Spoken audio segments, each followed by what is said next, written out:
I have maintained my position that state creation, it is not for tribal purpose, but for state administrative purpose. Is the reason for state creation is to bring development closer to the people.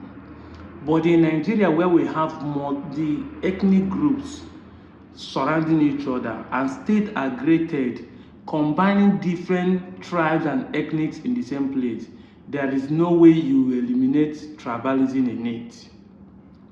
Pause and read this comment. Read it thoroughly and let's talk about it.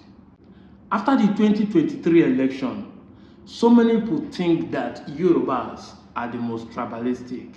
Before now, so many people also think that the Hausas are the most tribalistic. But I can tell you, the most tribalistic people are the minority tribes in the south of Nigeria, which my state Delta fall into. You will not understand.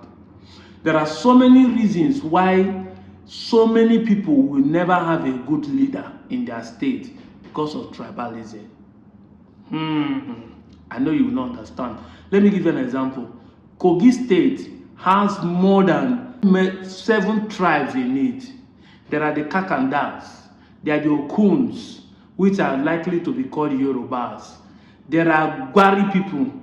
I don't want to talk about the Igbos in Kogi. I want to tell you about other people.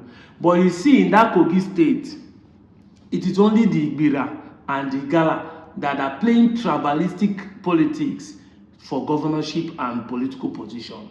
So I can tell you that if a Gwari man is the Lord and personal Savior that will save that state, they will ask this question, can a good thing come out of Nazareth? They will not vote him. That is the way tribalistic are being played in a smaller state.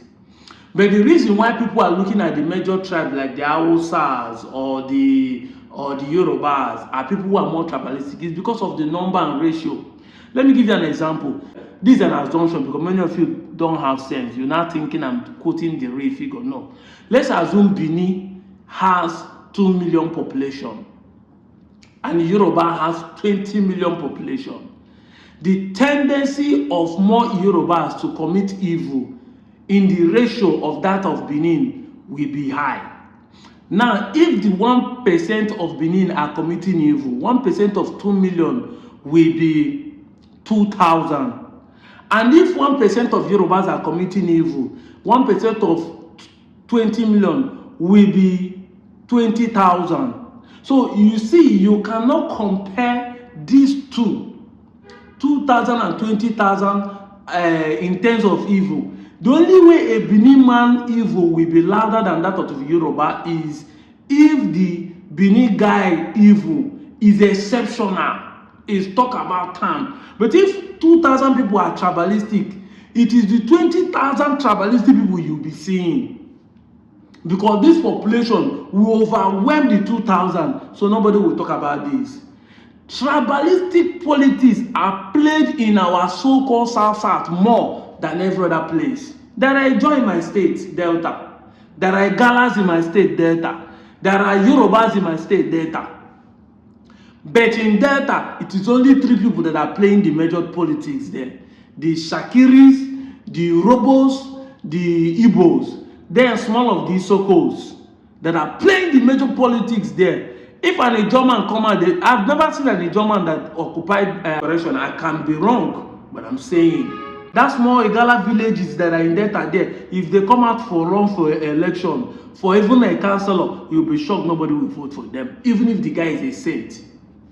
That is how tribalistic issue is. But I don't have any problem with this.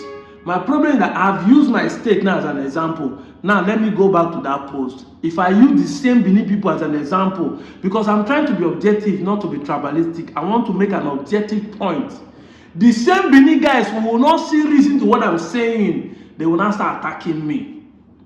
See the reason why Igbanke people truly want to leave Edo State and join Anioma movement. Look at this guy. His surname ended with what? Omorege. That will tell you that is not an Igbo name. It's not an Igbo name. You can tell that this guy changed his name. Look, read the comment and see what he said on my messenger. Because so many people are Igbos. They know who they are, even they are in Edo State. They have identified as a Ka subgroup language, but they know that Eka is a subgroup to Igbos. That's why it pains me. Person in Edo State agree that he's Eka and he's Igbo.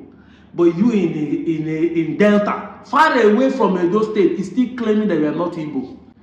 The same thing you read in that first comment is the reason why this guy will change his name from Igbo surname to Bini. The tribalistic sentiment that plays in the small states are higher than the one you see in the federal. When you say Yoruba tribalistic or Hausa tribalistic, is small. Even when you accuse Igbo, is small. The real tribalistic politics are played in these small states that have more ethnic groups. I use Kogi as an example. I use my state as an example. The same thing happened in Rivers. It happened in Akwa Ibom, where there's more than 2 major ethnic groups there. Other subgroups are sublined. They are diminished. They don't exist. They even threaten them sometimes. This is why Anioma people, this is why Anioma state will come, so that we take our brothers from Igbanke. Let them enjoy a democracy in fullness. There's no development in those areas. Not. But it pains me that instead of the car people to see their brother in Edo State and talk about them, they're even fighting people like me. Say, why am I saying that the car is Igbo? Even person in Edo State, another state, knows who he is. Then tell me the hatred that is blinding your eyes not to see clear. Anyway, let me assure you, Anioma state has come to stay. It will surely come. It can only take time. But you see, delay is not denial. I'm out of here, Joe.